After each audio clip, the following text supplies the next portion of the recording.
কোনো চাকরি করলেন না, ব্যবসা করলেন না, আপনার ওয়াইফ কোনো চাকরি করলো না, আপনি এতদিন ধরে চললেন কিভাবে? কোথায় থেকে টাকা আসলো? 400 পাউন্ড লাগে খালি একটা রেলের টিকিটের দাম। আপনি খাইলেন কি বাতাস থেকে? আপনি এমন নেতৃত্ব তৈরি করতেছেন যে নেতৃত্ব আর এক দলকে বলতেছে নারী নেতৃত্বায়ন করে না। গত 17 বছর আওয়ামী লীগ যে রেটরিক তৈরি করে গেছে মুক্তিযুদ্ধের পক্ষ বিপক্ষ, আপনি সেটা একই কাজ করতেছেন। আপনি একটা কোম্পানি খুলছিলেন, সে কোম্পানির নাম ছিল কি? White and blue. এই কোম্পানি আপনি বন্ধ করে দিলেন। এই কোম্পানি আপনি 2017 সালে বন্ধ করে দিলেন।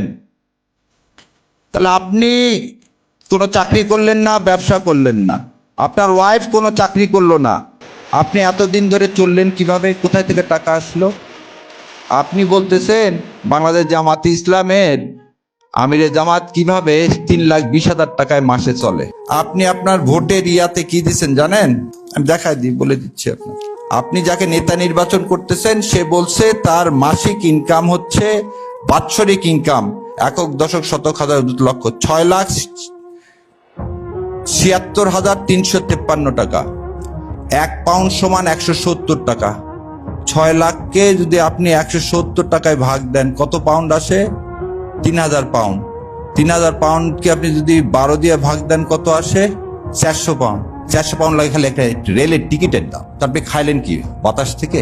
তাহলে আপনি এমন নেতৃত্বকে নির্বাচন করতেছেন যে হলফনামা করে বলে দিচ্ছে অসত্য তথ্য। আপনি এমন নেতৃত্ব তৈরি করতেছেন যে নেতৃত্ব আর এক দলকে বলতেছে নারী নেতৃত্বায়ন করে না, আর আপনি নিজে নেতৃত্ব বিশ্বাস করেন না। কেন, সমস্যা কি? আর একটা বললেন কি? ধর্ম নিয়ে বাংলাদেশ জামাতে ইসলাম বিশ্বাস করে। 91 ভাগ তাহলে মুসলমান বিশ্বাস করে না ধর্ম? তাহলে 91 ভাগ এদেশের মানুষ মুসলমান না? 91 ভাগ মানুষ এদেশের মুসলমান না? এই রেটরিক গুলো তৈরি করে আপনি কি চাচ্ছেন? ভাগ করতে চাচ্ছেন। গত 17 বছর আওয়ামী লীগ যে রেটরিক তৈরি করে গেছে মুক্তিযুদ্ধের পক্ষ বিপক্ষ, আপনি এসে তো একই কাজ করতেছেন। তাহলে এই বয়ান কার? এটা কি হাদিস স্বপ্ন ছিল? এটা কি 24-এ যারা শহীদ হয়েছে, রক্ত দিয়েছে, যাদের বিনিময়ে আজকে আমরা একটা নির্বাচন করতে যাচ্ছি, তাদের স্বপ্ন কি এটা ছিল? তাদের স্বপ্ন তো এটা ছিল না।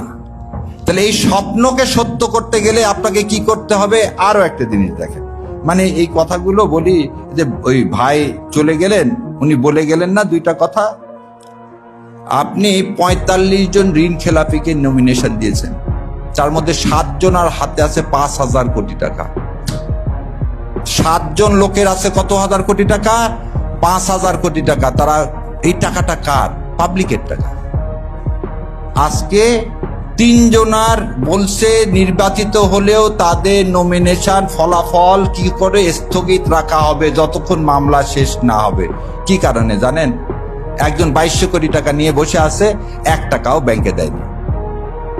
লোকের টাকা যার না দেওয়ার স্বভাব, তাকে আপনি কি ওই সংসদে পাঠাবেন আপনার পবিত্র আমানত হিসাবে?